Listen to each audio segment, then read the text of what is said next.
Chemotherapy के दौरान mouth ulcer क्यों होते हैं? लोग कैसे आते हैं मेरे पास कि डॉक्टर साहब भूख तो बहुत लगती है लेकिन मुंह के छालों की वजह से कुछ खा ही नहीं पा रहे। कीमोथेरेपी के बाद अक्सर कई दवाइयाँ ऐसी होती है जो छाले कर देती हैं और उसके बाद लोगों की ये शिकायत आम हो जाती है।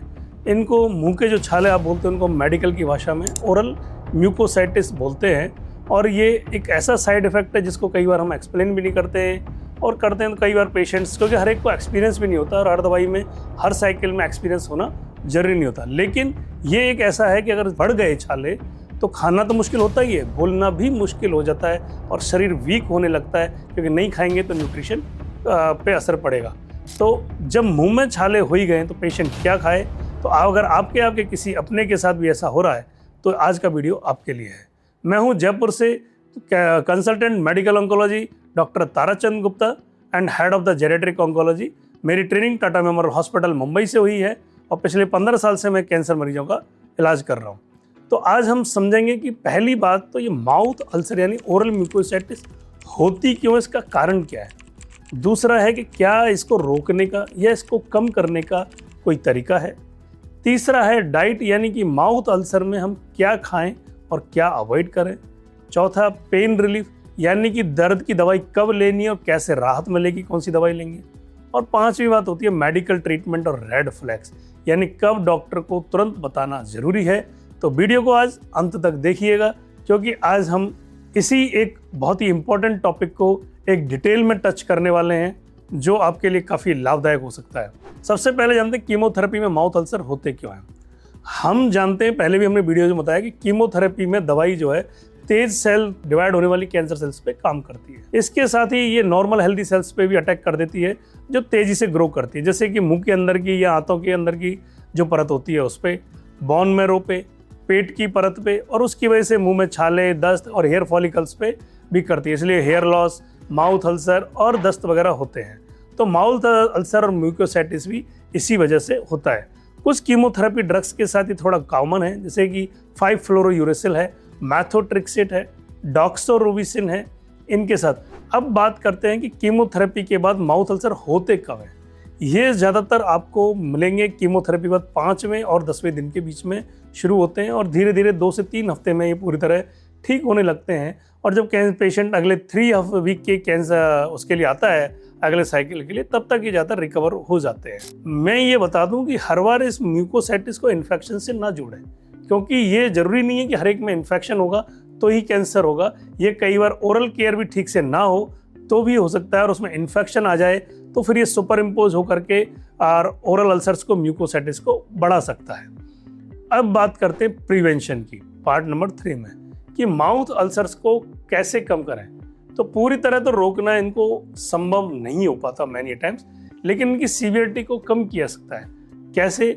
कि ट्रीटमेंट से पहले डेंटल चेकअप हम रेडियोथेरेपी से पहले तो करवाते ही हैं, क्योंकि मान लो इल फिटिंग डेंचर है या दांत टेढ़े मेढ़े हैं या मैल अलाइंड है, कहीं इम्पैक्टेड टूथ है, उनमें इन्फेक्शन है, ग्रेविटी है, गम है, तो क्या होगा, वो और इन्फेक्शन करेगा और ओरल अल्सर करेगा और प्रॉब्लम कर सकता है। दूसरा क्या होता है कि इन्फेक्शन के दौरान हम आइस चिप काम में लेने के लिए बोलते हैं, खासकर 5FU के टाइम पे, हर ड्रग के टाइम पे नहीं बोलते, क्योंकि ये जब आइस चिप काम में लेते हैं ब्लड वेसल्स थोड़ी सिकुड़ती हैं और ड्रग का लोकल एक्सपोजर थोड़ा कम हो जाता है और इस वजह से म्यूकस अल्सर कम हो सकता है। तीसरा होता है कि हम जो है ओरल हाइजीन, हम बोलते हैं माउथ वॉश काम में लो, है ना, टूथब्रश थोड़ा ठीक से काम में लो, दांतों की सफाई रखो और बेकिंग सोडा या साल्ट से अपना मुंह बार बार साफ करते रहें।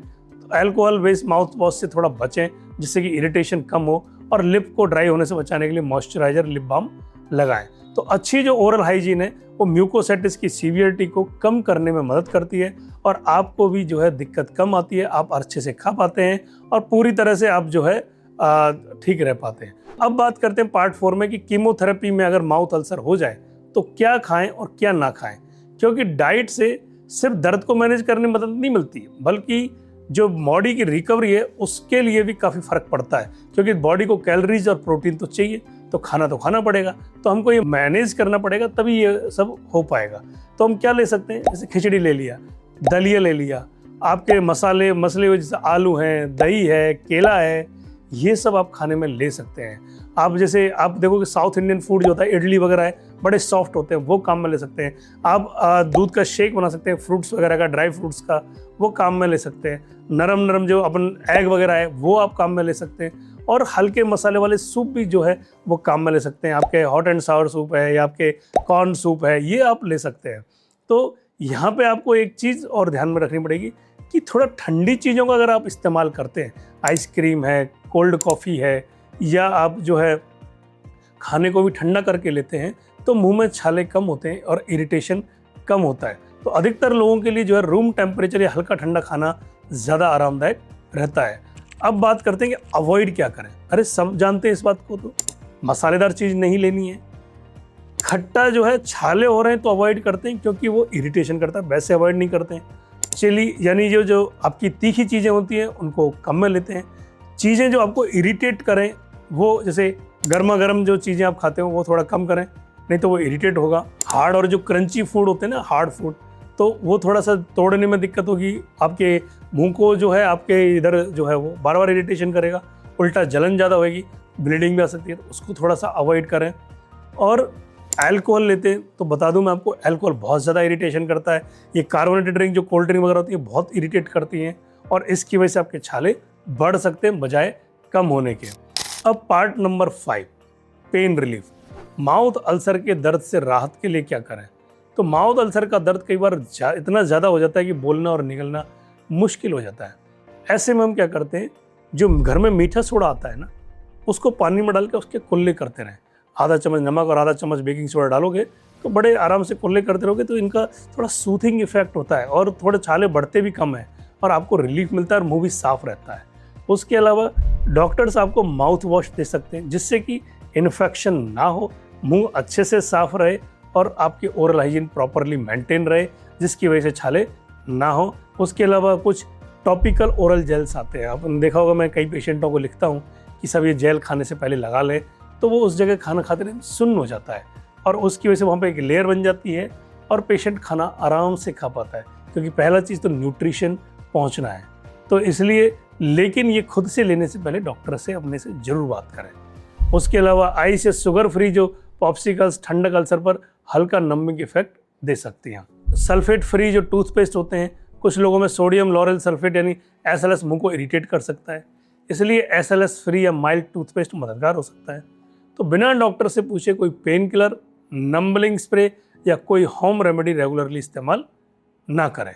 तो दोस्तों, ये म्यूकोसाइटिस को इग्नोर ना करें, हमेशा सचेत रहें। अगर आपको ये जानना है कि कीमोथेरेपी के बाद भी कैंसर वापस क्यों आ जाता है, तो मैंने इस पे भी एक वीडियो बनाया जिसमें मैंने कैंसर रिकरेंस के कारण और फॉलोअप की इम्पोर्टेंस को डिटेल में समझाया है।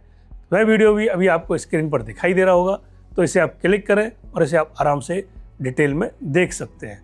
और अगर आपको ये वीडियो हेल्पफुल लगा हो तो हमें कमेंट बॉक्स में हमें कमेंट लिखिए, मैं उनके पर्सनली जवाब दूंगा। तो मिलते हैं अगले वीडियो में, तब तक के लिए स्वस्थ रहिए, खुश रहिए, धन्यवाद, जय हिंद।